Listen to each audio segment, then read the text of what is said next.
Yes, indeed. 1212 Radio Culture. Welcome to the maiden edition of this show. I am so fired up. Yes, it's going to start and it's going to grow. It is going to start and it is going to grow. What am I talking about? Welcome to the show. First of all, my name is Kwesi Sonbak. You can call me Job Beloved. I will be moderating the show, but the main presenter of the show is in the green room. He will be coming on very soon. This is the format of the show, and let me give you a background first of all. So, as Black people, as African people, we do a lot of talking. I'm not saying this in a negative way. I'm just saying we talk a lot, but do we talk to each other? Do we talk to each other from country to country within the African continent? Do we talk to each other across the ocean to our stolen away brothers and sisters? Do we talk to those who have been bold enough to swim their way back across the Atlantic, back onto the continent? Are we talking? Are we really talking? Or are we talking about each other? Are we talking over each other? Are we talking across from each other instead of talking to each other? That's why here at iCulture TV Radio Culture, we have introduced this show, which is going to be an open platform, open forum. We do our very best to share the links as much as possible, but you can go to our Facebook page, which is GH News Now, and the link will be there. Please connect to the chat through that platform, and you will be joining us. Feel free, join us. Let's talk to each other. Let us talk to each other. And with that said, I would like to introduce the presenter for today. And going forward, he is actually going to be helping a lot with really directing the show. As I said, I am in the studio, so I'll be doing some of the moderating. Main moderating will be by my beloved brother. Let's all welcome Ras Aswad in Krabia. Ras, welcome. Greetings, my Lord. Give thanks and praise. Yes. Give thanks, enough thanks every time. So there's a whole lot to talk about. And this is only the maiden edition. So I would like us to kind of freestyle this. Going forward, we'll set the topic for every discussion, and then have a more nuanced discussion. But for today, generally speaking, let me first of all introduce you. Welcome you to the show and ask for your initial remarks. Anything you want to say. Welcome, Ras. Yes, greetings to all our listeners across the world. It's a pleasure to be here with you today. And as my brother said, this is the maiden event, and we want to be able to have a very meaningful dialogue as we go along. Feel free to express yourselves in your diverse ways. And we are always here to help facilitate and make sure that we get the best out of this program. Give Nice, thanks. nice. And just a few house rules. We just want to keep it respectful. We know it's going to be difficult. This discussion is not going to be easy. Let me tell you what, it's not going to be a walk in the park. It's not going to be a cakewalk. It's not going to be an easy discussion. But we want to keep it respectful and decorous. That's the only way we can talk to each other. There is pain, there is hurt if you consider the story of, not the story, if you consider the event or the I mean, if you consider slavery, what happened, we will get into that. We have to. And it's not going to be an easy discussion to have. I can promise you that for sure. Because there's pent up emotions, there's pent up anger, there's pent up pain. Some have forgiven, some have not. Some feel not responsible, others feel like whatever it is. We have to have that discussion. All I ask is that we keep it decorous, we keep it respectful, so that we can speak to each other. That's all. That's the only ground rule, that's the only house rule here. Apart from that, it's a free forum. Everybody's welcome to join and express themselves the best way they know how. All right. And with that said, Russ, so let me ask you first of all, what's your general impression? Are we talking to each other as Africans? Africans home, Africans abroad, Africans even within the continent who have been segmented by artificial borders and are therefore seeing themselves as that group, right? The nation state ideology that is keeping Africans in a certain context. Are we really talking to each other? What's your impression? Well, one of the first thing I want to say is that when you said, "Are we really talking to each other?" the first thing came to my mind is where I am at the moment. Mm, I'm in Accra, Ghana, mhm. West Africa, and that's the first thing came to my mind because, as we all know, that the continent was divided into many segments, 52 different states, Yep. and we are now trying to find a way to relate to each other like we used to. And Mhm. as much as we have neighbors in the West Africa here, it is still a barrier and a boundary, even though it's just a couple of miles down the road. So we will begin by where we are right now. We are in Ghana, Mhm. and we are grappling with the same question, and I've been doing that for the longest while, concerning our relationship with our neighbors. Some of our neighbors have been considered foreigners, and it's very hard to think and to even imagine that a Nigerian or a Togolese or a Burkinabe or whichever could be considered foreigners because we are on the same landmass, we share the same culture basically. Mhm. Granted, there are different languages, but these languages are all interrelated with each other, and some of them even come from one to the other to where we are today. So it's not anything new. But that separation definitely is a great concern. So this question of are we really talking to each other? I would say no. And we have Mhm. come to the point now where it is necessary to break down that borders if we really want to be empowered. Kwame Nkrumah made a very bold move to actually integrate the whole continent. And we know what happens after that. That mission that Nkrumah was on, it was such a massive mission that they had to destroy the whole progress where that is concerned. So we are back at square one again, trying to build that link.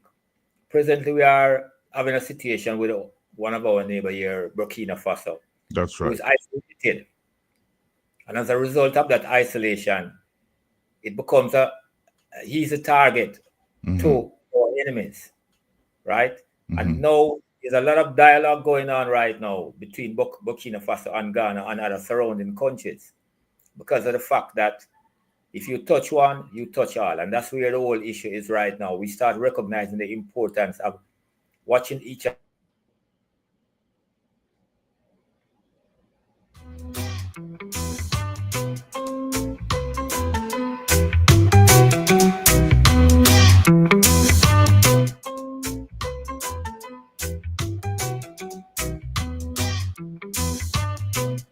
Seem to have lost connection with Rasa Swad. I hope he's able to reconnect briefly.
All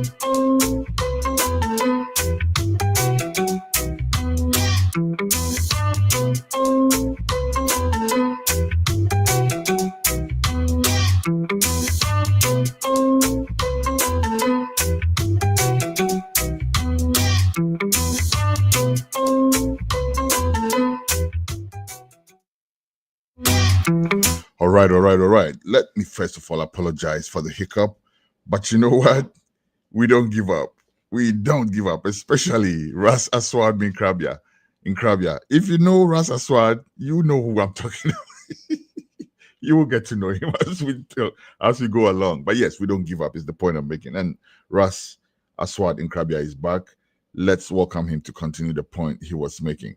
Let's bring back Ras. All right, Ras, welcome back. Yes, one. Sorry about that.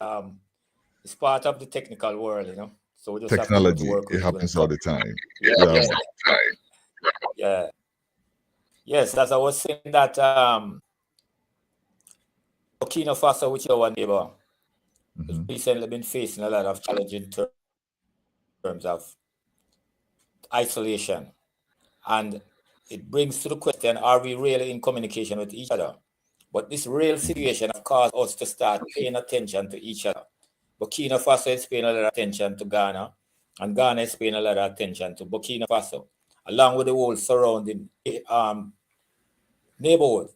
And apart from that, the continent as a whole are now start paying attention to each other. So definitely, this topic is definitely relevant, and it really needs to be analyzed and clearly looked into so that we can come up with some clear analysis as regards to the way forward. Because now we are really paying attention to each other in order to be able to speak with each other. Nice. So that calls up the question of language, first of all, which is part of the strategy for keeping us apart, right? Different languages across Africa, so it's even sometimes difficult to communicate among ourselves. It's easier to communicate with somebody from England than it is to communicate from somebody from Togo. So, do you think we have a strategy for that? Are we doing something about that? Well, I do not think that we are making enough effort in that direction. But as far as I can see, is that it has been on the table for a while. And as I said, this present upsurge on the continent will definitely force us to come to an alternative, because we are actually looking at self-determination as a result of all of this is happening right now. And definitely, once we go in that direction, we will definitely determine exactly our languages, our culture, and every other aspect of it that make us who we are. So I definitely see it is going in that direction. Interesting. And then again, if we look at people to people versus government to government, what do you see? Because I look at a situation like Ivory Coast, for instance, where it's obvious, if not subliminal, for some people that the government is not very friendly with the government of the Ivory Coast. But from people to people, when the whole world was protesting for Traore, there was a protest in Cote d'Ivoire as well. Exactly. Do you think do you think there's a different relationship between people to people on the African continent versus government to government on the African continent? Well, there needs to be a more interrelation between government to government. But when it comes to the people and the people's sentiment and the people's love for each other and the people feeling the same pain because of the fact that we have one enemy, it is one common sentiment that will create a unity across the world. Because while they were actually jubilating in Ivory Coast, the same thing was happening in France. There were French citizens there who were there jubilating for Traore, right? So it goes to show you that the poor and oppressed already have a unity and a bond with them, fighting the common enemy. So from that perspective, I do not think it should be a great concern in terms of the people coming together, because the people are all oppressed by the same enemy, And that is where their unity is. And they can easily relate to each other. On Sunday, when we had the march here in Ghana, and the march was really to make a strong statement that Africa unity need to be put on the table now. And unity is the main goal. And we are all standing for Traore. And that day, there were 54 different organizations from different parts of the continent that represented on that one platform, right? Which I've never seen since I've been here. And I'm talking about not just a speaker, but there are representatives from individuals who are studying here, individuals who came in specifically to be part of this advocacy. And it was a very wide cross-section of the continent on that particular day, which, shows you that the people already have a certain kind of relationship and a bond that is strongly together, because it just takes this one incident to bring that kind of solidarity here on that particular day for African Liberation Day. And we are looking at it now that it must be honest so that it can be consciously nurtured and built into a more empowered force. Let's talk about that a little more before we move on. And Russ, this obviously I'm not going to be. It's not an interview, So I want you to also direct the discussion whichever way you want, Yes. Yeah. So you could just take it your way as well as we go along. But let me explore what you brought up just a little more. Protesting against, and for you, I actually want to talk to you about different protests, because I already wanted to talk to you about the GMO thing, which is which is another story altogether. We'll definitely bring that up and talk about that. But let's focus on the protest for Traore for now. So, what does it take really to rally that type of energy in a place like Ghana, where yes, the people are alive to all that and everything, but to really get people on the streets, it's not easy like that. What does it take? What do you do? And I'm asking because it's not your first time, right? You see, You've been involved in this for a while. What does it take? You see, what happens is that this march was really organized by the EFF, Economic Freedom Fighters. Oh, okay. Right? That's a very militant revolutionary organization that is here in Ghana. And it is led by a group of young activists from different parts of the continent.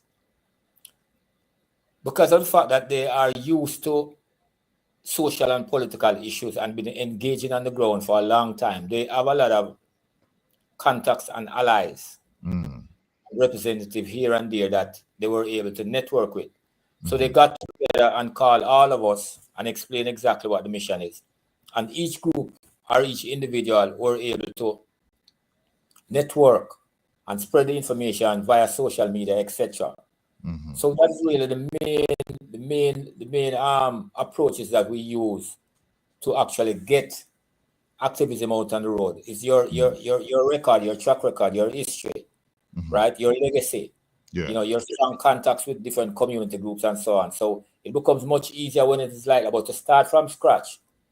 Then you have a really major task to accomplish. Uphill task, yeah. Yeah. So that historical track record is there that has empowered it for it to come to this point. Nice. All right. Yeah. Okay. So now let's try to redirect the discussion a little bit back to.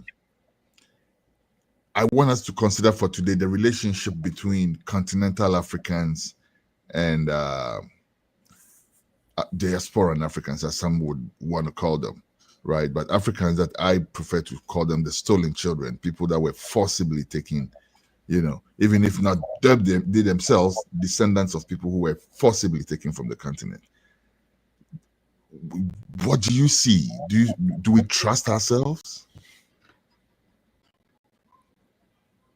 It's a very sensitive issue. Because remember that a lot of this that has taken place, it was engineered for it to be as it is right now. Because without having that component of keeping us separated, and culture,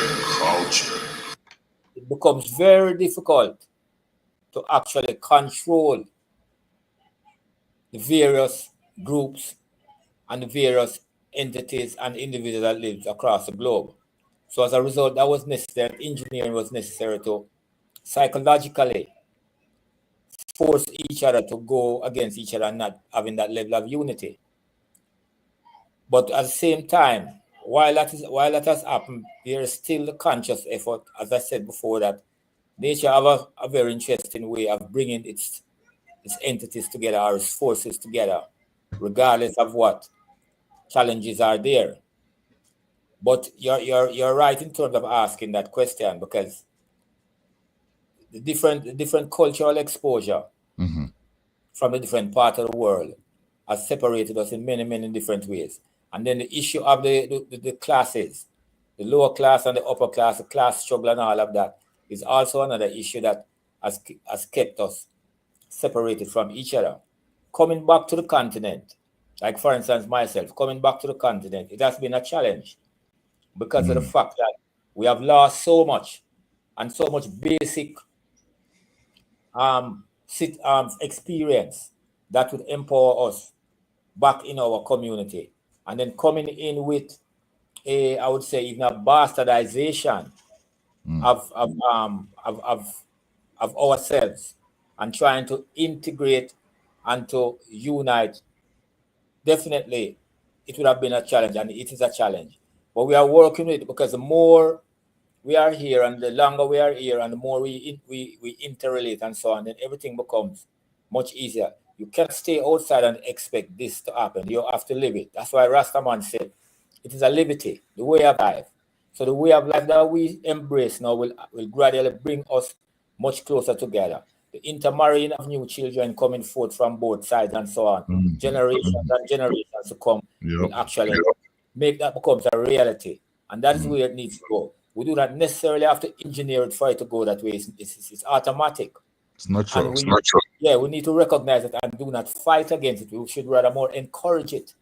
That kind of intermarrying and interrelationship, to ensure that future generation will be fully acclimated back into the African community that we are from.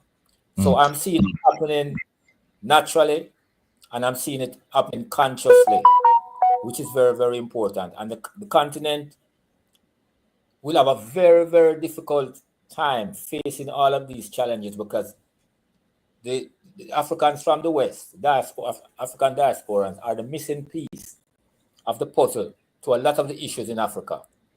So once that comes up, the puzzle itself will gradually become whole. And that's what we are looking forward to. Right now, brothers and sisters are more understanding of each other by this recent upsurge of diasporans coming home in terms of the year of return and beyond the return and so on. And it is escalating, it is growing. What Trump is doing right now is also making it escalating even much more.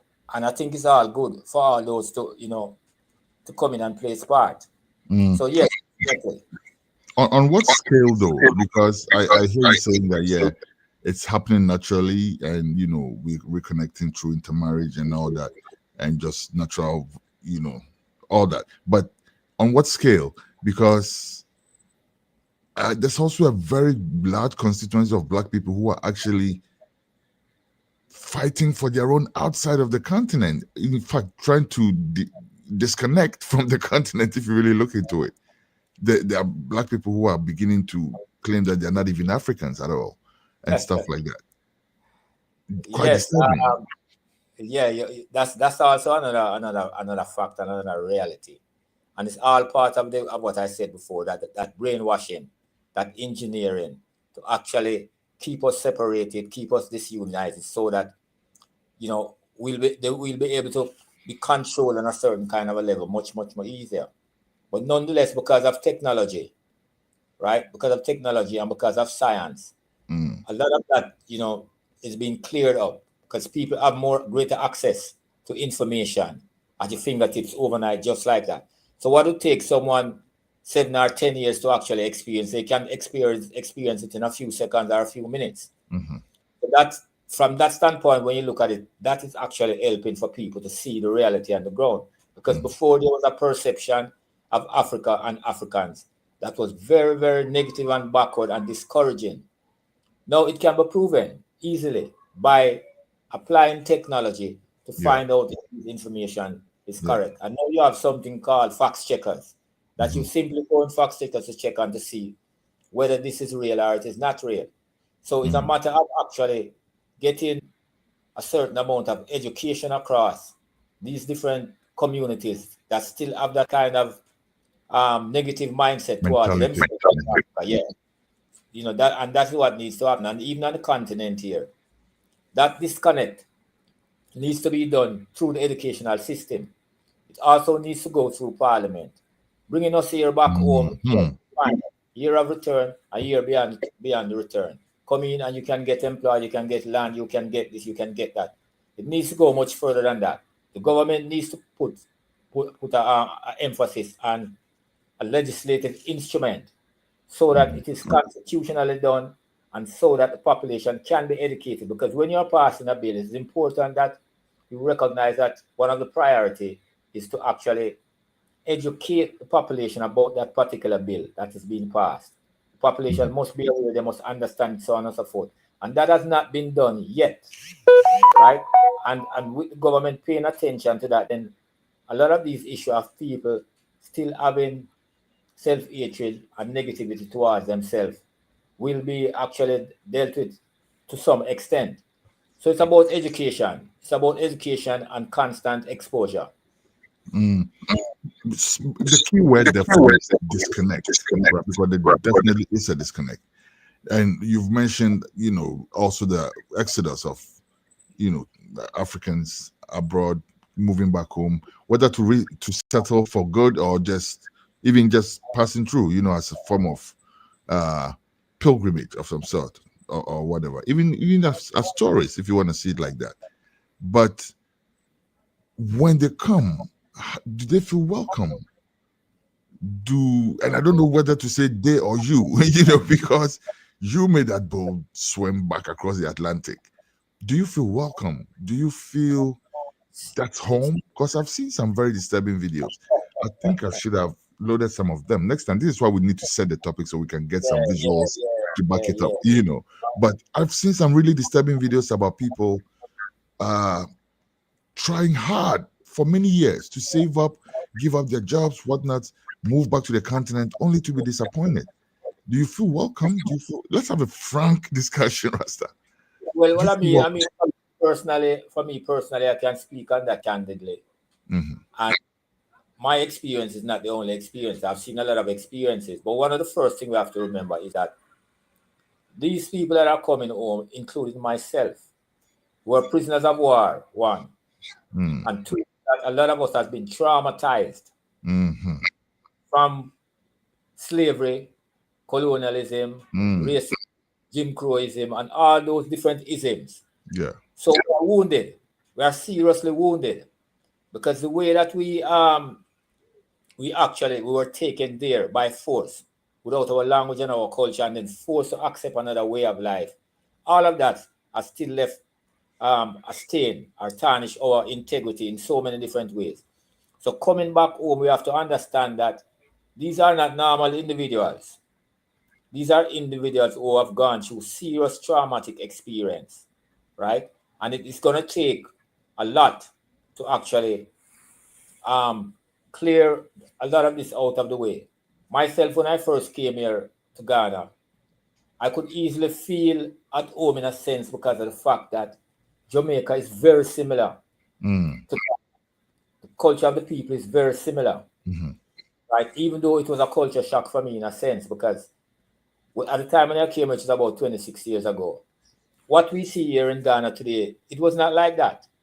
I remember I had to go and line up for about maybe 2-3 hours before I could make a phone call and go in line at some kind of communication center. Yeah.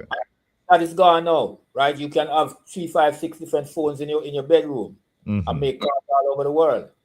So there has been a serious transformational change in terms of the culture. which makes it much more simpler. Mhm. The issue at when I just came was also the language as well. Even though I do not speak the language, I hear more than I speak, right? But I'm more acclimated in the system.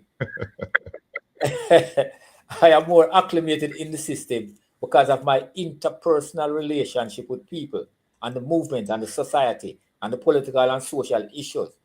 So that gives me some kind of claim to overcoming a lot of those obstacles of not feeling welcome. I am here now of a family that children that was born in Ghana, right?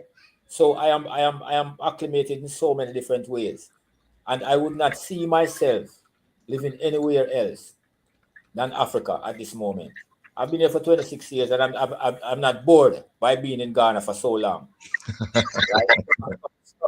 I'm not feeling bored. I have something to look forward to every single day.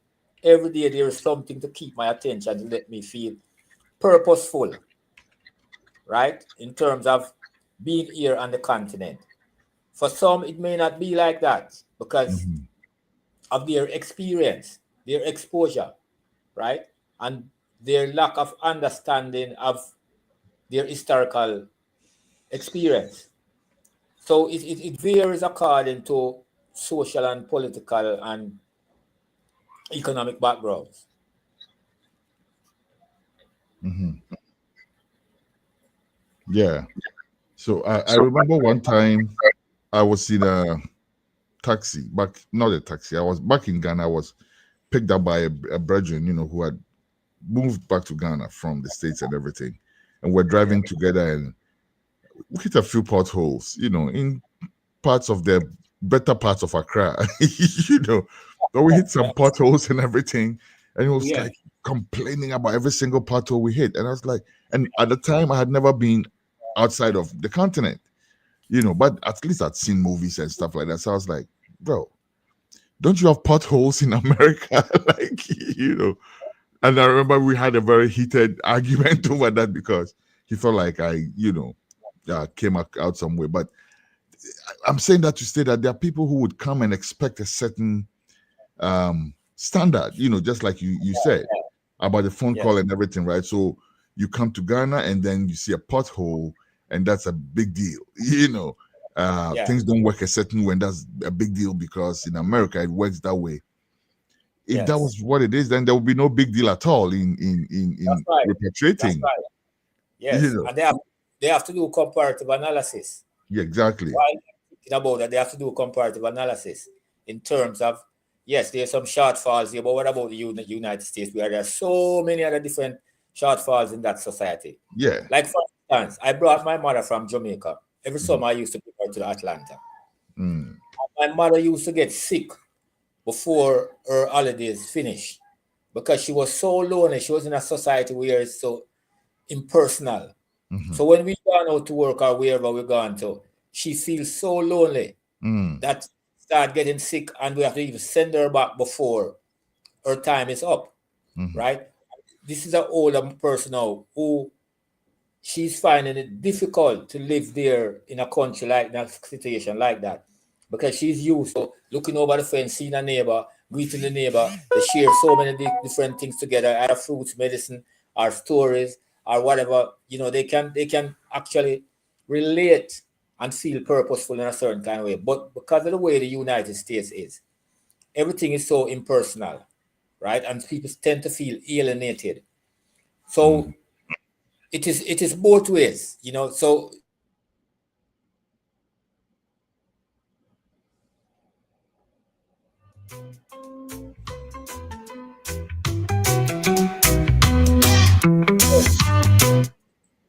Mm.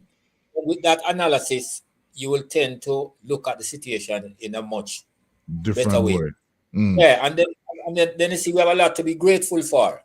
There's Mm. a lot to be grateful for being in Africa. So much, much, much more than the Like US. what? Like, for instance, the freedom. Freedom is one of the most important things to human beings or to any life form. Mm. Even the dog don't like to be imprisoned. The insects don't like to be imprisoned. Mm. And here, everyone have that kind of freedom to move around, right? You move around certain late time of night. There's no one there to worry or do anything. You can walk, go almost anywhere without that kind of fear. Granted, there are 1 and 2 incidents in some areas and so on, but it's not something that is a way of life, like in the US and in Jamaica. In Jamaica, my mother her blood pressure used to go up when she listened to the news. And she'd get up every day and still listen to the news. Just by listening to the news. Just by listening to the news. I hear all the crimes and the whatever, right? So that is not the case in Ghana here. Mm. Not the case in Ghana here. So the individuals who come here and they complain about these, I would say some of them is even petty issues. And it's because of lack of exposure than anything else. But it's not as terrible as we really see it coming from the West. The opportunities that people have in Ghana, they don't have it in the United States. Just like opportunities that you have in the United States, you don't have it in Ghana. But when it comes to family values, peace and security, I would say Ghana comes out on the top. And this is what diasporans coming in need to actually do by looking at the advantages here and the advantages, disadvantages. We just wait, do some measuring, and then they'll feel much better after analyzing the situation. So this is an issue that I'm going to bring up now, but I will bring it up again and again and again, because I heard in one of those videos that deep inside, some of the people who, some of our brethren and sisters who would repatriate or who would find their way back on the continent would feel like some of the brethren and sisters on the continent do not really respect them. They feel a certain way. Some of them have heard some people calling them Obroni, for instance. That is a big deal. And this is a discussion I've been having with Seven Fireside, on the side for it. And he's going to join us next week, by the way. We want to scratch that thing and look into that and get to the bottom of it. Because when a Ghanaian person calls somebody Obroni, what do they really mean? I think that our brethren and sisters now, and you are well placed to help us unravel this, because I'm sure you know what people mean in Ghana when they say Obroni, in a deeper sense of it. Exactly. So is that really an insult to our brethren and sisters when a big insult? A misinformed Ghanaian calls them Obroni? What? Tell me. Let's scratch the surface on that. I know this will come up later for deeper discussion. It is indeed a big insult, because you're coming from a society where the white man has been the oppressor, the white man has been the main enemy, and a lot of your trials and tribulation is as a result of slavery by the white man. So to come home and somebody is looking at you and they are calling you a brony, and with your expectation that I am coming home to family, yet still they are telling you plain and straight that you are not family. So it goes back to the whole issue of education. Slavery, as it went on in Ghana here, has not been taught to the students here in schools. Exactly. And that's where we need to begin. How many of these students go to the dungeons and it is explained to them properly that these places were built for taking our people out of here and selling them into the West, right? And go through all those experiences so that the children can understand. So by the time they reach a certain age, they wouldn't be making this kind of error of looking at their brothers and sisters as a bronies, right? Yeah. So what happened with your camera though? Your camera is off. We can hear you all right, but your space is all black. I'm not sure what's going on. Yeah, I cannot figure it out either. All right, let's have the audio at least. At least we can hear you talk. That's more important. Let's hear you before we lose the contact completely. We have about we have about 10 minutes or so to go. Let's do that for now. Okay. Yeah, there you are. Give thanks. Yeah. So please continue that for me. But I want you to throw this in though, because you mentioned a very key point: education. People are calling their brothers and sisters Obroni, not as an insult, but because they're misinformed. What do you think? Exactly. because they see it as something that is good. Exactly. Why? Let me give you an example that I also gave Seven Fireside in our discussion. I said, look at the high life music that we used to play back in the day, right? Mhm.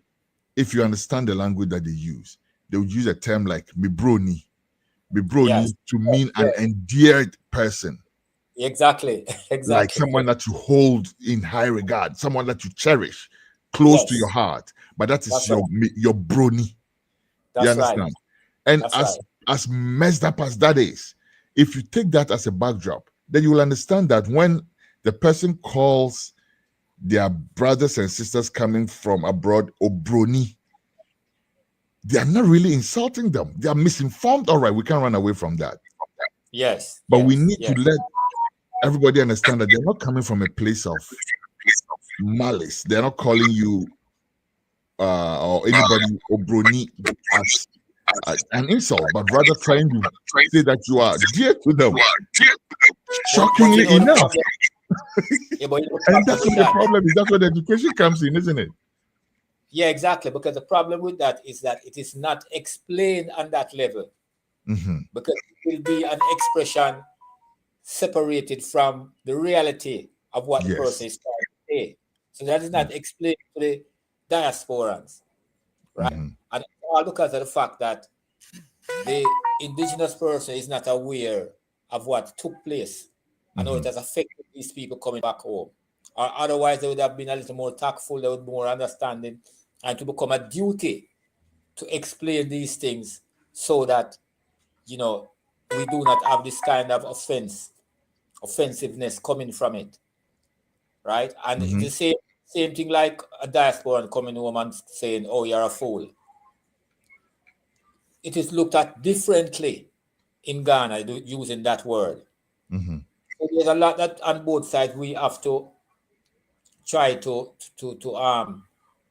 bridge the gap between Yeah. each other.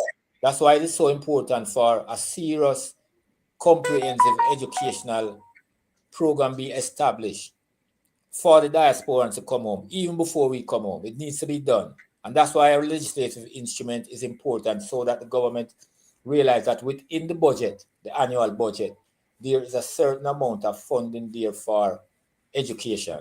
Mm. So that, What you know, kind that of orientation did you get before you moved to Ghana? Let me ask you first of all, what was the motivation so and what kind of orientation did you get? the only education I got is that I had a liberty of Rastafari. That's the only education. Culture. And Yeah, Rastafari man. teachings, gave us that love and that compassion and that understanding Mm-hmm. of Africa before we got here. So for us, really, as Rastafari, it is not as difficult as it is for those who are not Rastafari, because we tend to have a different viewpoint on the continent, on the love of Mother Africa, and so on. Mm. That is what I received. And coming in now, I begin to recognize that we are the same people, even though there are some differences in customs and traditions and culture and so on and so forth. And it is really not on the fault of the Ghanaian in that sense. It is because of the fact that we were taken into the West and our culture was taken away from us. So it's like we have to come now and relearn the cultures and the customs so that a lot of these things will not be an issue and a problem to us. That's really the issue, my brother. Wow. Interesting. Let me ask you though, before we wrap up. So definitely, I'm sure some things may have disappointed you. As tough as you is and as prepared Yeah, as you mentally and yes, emotionally and everything, some yeah, things may have been like, not quite. What are yes. some of those things? The main one, are probably the only one, to be honest, is the spirit of the African or the spirit of the Ghanaian is not as aggressive from where I'm coming from. It is not forthright like that. It is too much tolerance, right? Because you'll be doing something that is wrong, and the Ghanaian will tell you exercise patience. And they are saying, Hold on, stick up it. Say that again. Culture. "Hi, My lord. My lord, in its essence, it is a noble attribute.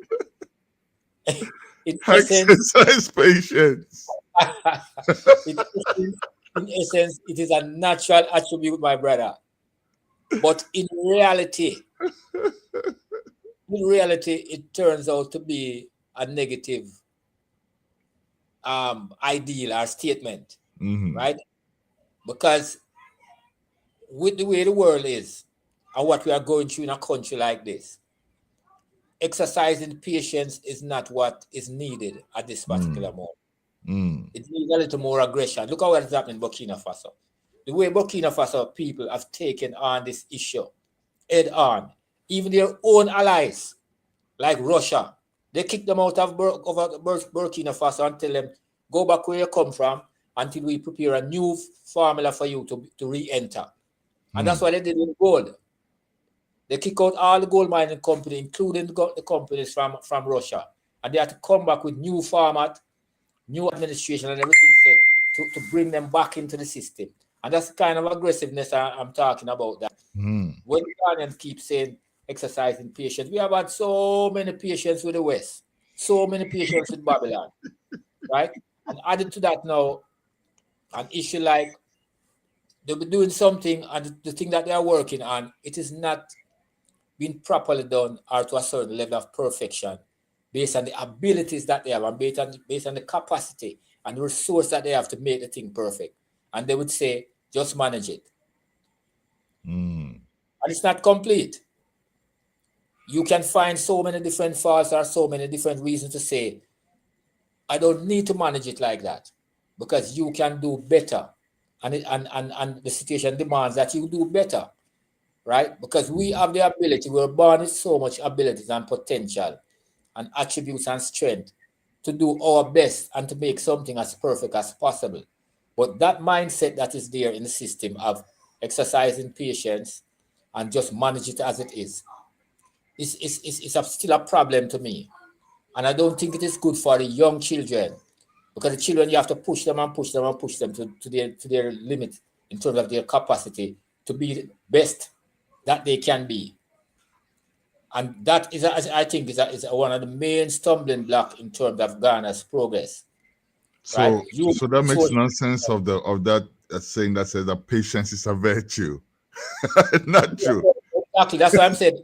But it must be in context. Right?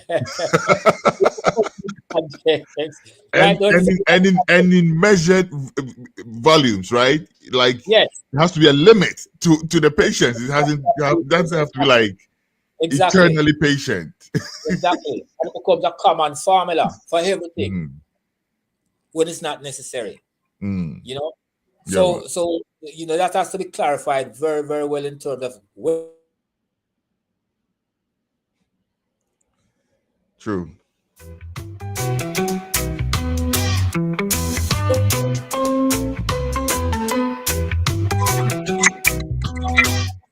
Yeah, man. All right. So that's my main issue, my lord. My lord, that is my main, and I would say my own. I want to see people more aggressive. That's a big fight. That's a very big fight to get it to, but anyhow. All right. So Majesty, what should we expect next week? Next month, actually. This is a monthly thing. So last Friday of the month. We should be back with another topic. What are some of the suggestions that we should be looking at? I personally think we should revisit this subject of if we trust ourselves. But let me hear you out first. Yeah, you see, with this issue of Burkina Faso, it's not going to go away right now, and it is a determining factor right now for the future of Africa. So we need to capitalize on its immediacy and its real important relevance at this moment, and pay some keen attention to it because there are many aspects to what is happening in Burkina Faso, and it is going to determine what Ghana becomes very, very soon.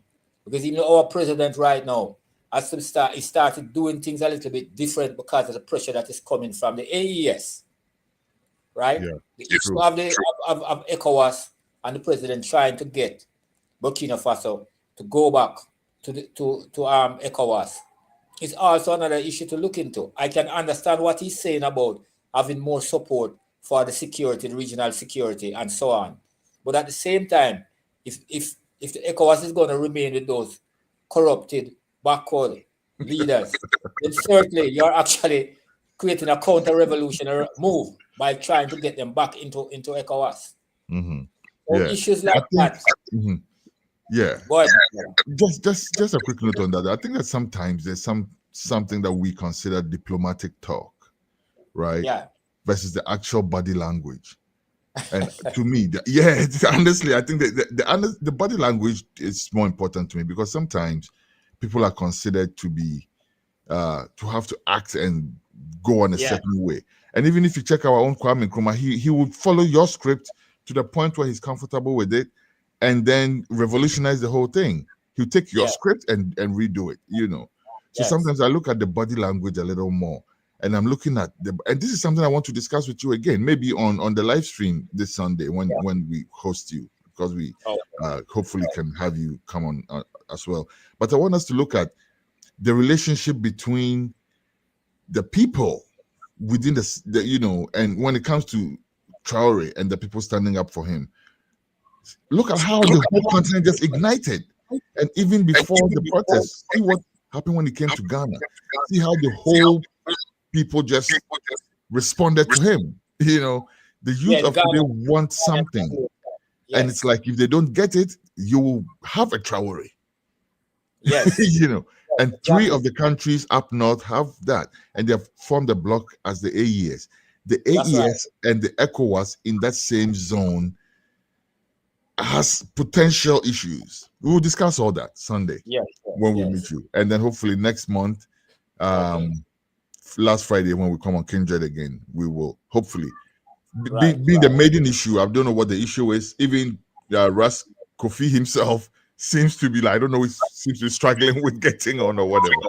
But hopefully we can do a better job with getting more people on to discuss the issues and everything. Ras, Aswad, and Kadia.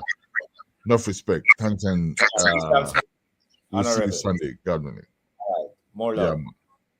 Respect. Radio culture.